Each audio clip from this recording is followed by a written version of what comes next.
यह अप्रूवल नगर निगम, पंचायत या development authority से लिया जाता है। अप्रूवल लेने के फायदे जो होते हैं, क्या होते हैं, कंस्ट्रक्शन लीगल हो जाता है, फ्यूचर में कोई भी लीगल प्रॉब्लम नहीं आती, लोन लेने में आसानी होती है। अगर आप बिना अप्रूवल के घर बनाते हैं तो फ्यूचर में पेनल्टी या डिमोलिस्टेशन का रिस्क रहता है, तो लीगल अथॉरिटी से मतलब अपना ले लेना है।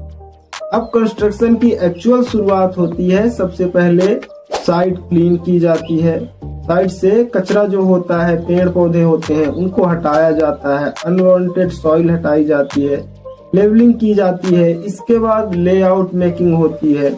लेआउट मेकिंग में इंजीनियर आपके प्लान के अनुसार जमीन पर मार्किंग करते हैं। यही मार्किंग डिसाइड करती है कि फाउंडेशन कहाँ बनेगा और घर कैसा बनेगा। यह स्टेप बहुत ही प्रिसाइज होना चाहिए, मतलब एक्यूरेट होना चाहिए। अब इसके बाद आता है अपना फाउंडेशन। घर की सबसे इम्पोर्टेंट पार्ट होता है, यह पूरे घर का लोड संभालता है। फाउंडेशन वर्क में स्टेप होते हैं, आइए देखता हूँ। सबसे पहला होता है खुदाई, इसके बाद पीसीसी कंक्रीट, फिर फुटिंग, फिर कंस्ट्रक्शन, फिर कॉलम फुटिंग, फिर फाउंडेशन। स्ट्रॉन्ग होना बहुत जरूरी है, अगर फाउंडेशन वीक हुआ तो पूरा घर अनसेफ हो जाता है। इस स्टेप में क्वालिटी कंप्रोमाइज नहीं करनी है, यही सबसे मेन स्टेप होता है। दोस्तों, फाउंडेशन के बाद कॉलम बनाए जाते हैं। कॉलम घर की स्ट्रेंथ का मेन सपोर्ट होता है। इसके बाद प्लिंथ बीम, जो नीचे फाउंडेशन करने के बाद बीम बनती है, उसे प्लिंथ बीम बोलते हैं।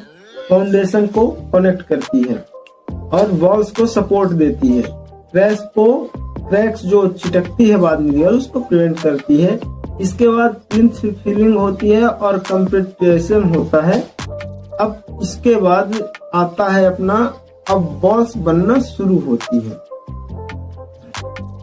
वॉल्स ब्रिक्स या ब्लॉक्स से बनाई जाती है। इस स्टेप में ध्यान देने वाली बातें ये है कि प्रॉपर अलाइनमेंट होना चाहिए, करेक्ट मसाला का रेशियो होना चाहिए, वर्टिकल और स्ट्रेट दोनों तरफ से सही होना चाहिए। स्ट्रक्चर प्रॉब्लम हो सकती है नहीं तो बाद में चल के, अगर साहुल सूता बराबर से न किया गया।